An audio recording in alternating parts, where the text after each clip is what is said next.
A state question about raising the minimum wage won't go before voters anytime soon. Langston University gets state funding to move some projects forward, and the state attorney general supports a warning label on social media platforms.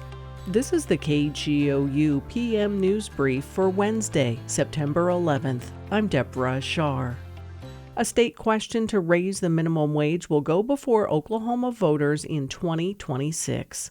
Oklahoma Public Media Exchange's Robbie Korth reports on the fate of State Question 832. Voter petitions decide which state questions appear on Oklahoma ballots, but Governor Kevin Stitt decides when.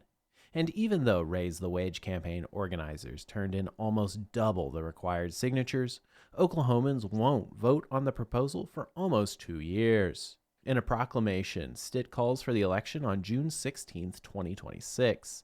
That's the same day as statewide primaries.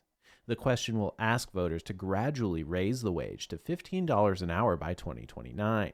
It will also include a provision to increase the minimum wage annually in tandem with the cost of living.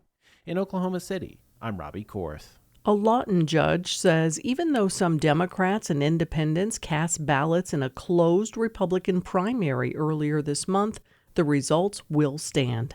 State Capitol reporter Lionel Ramos reports the local prosecutor vows to illuminate where Oklahoma's election laws can go wrong. Comanche County District Attorney Kyle Kabelka had asked the judge to throw out the primary election runoff results.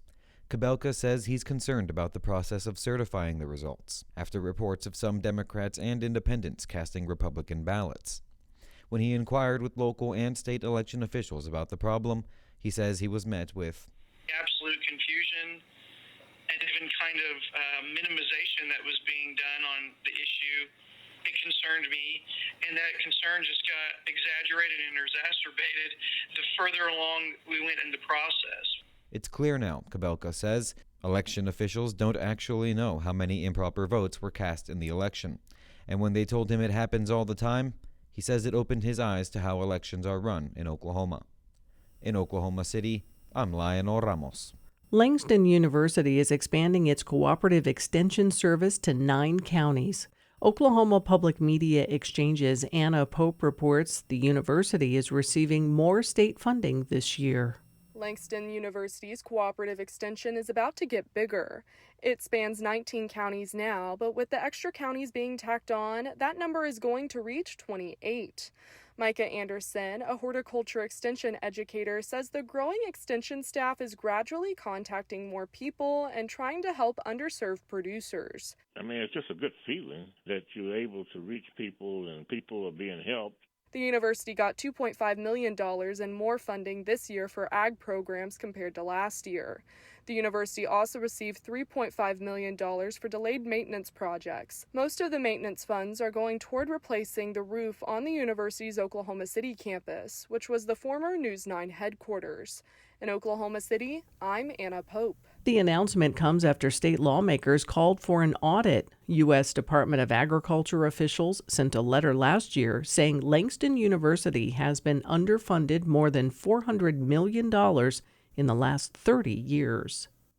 Attorney General Gettner Drummond is one of 42 attorneys general calling on federal lawmakers to require a warning label on all algorithm-driven social media platforms. State Impact's Jillian Taylor reports this comes a few months after the U.S. Surgeon General asked Congress to do the same thing. Attorney General Gettner Drummond signed a joint letter to Congress arguing it could help protect future generations of Americans by mandating a Surgeon General's warning on these platforms.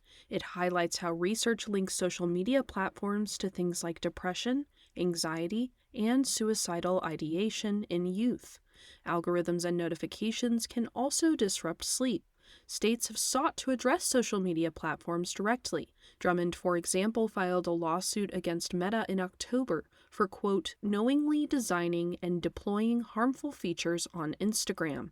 The attorneys general say a label could help highlight the risks of social media and encourage research into lacking oversight over the platforms.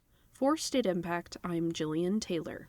You can find more Oklahoma news on our website, kgou.org, and on the KGOU AM NewsBrief podcast. I'm Deborah Shar. The candidates for November are set. I know Donald Trump's type. Between now and Election Day, we are not going back. A campaign season unfolding faster. Kamala Harris is not getting a promotion Than any in recent history. Make America great again. Follow it all with new episodes every weekday on the NPR Politics Podcast.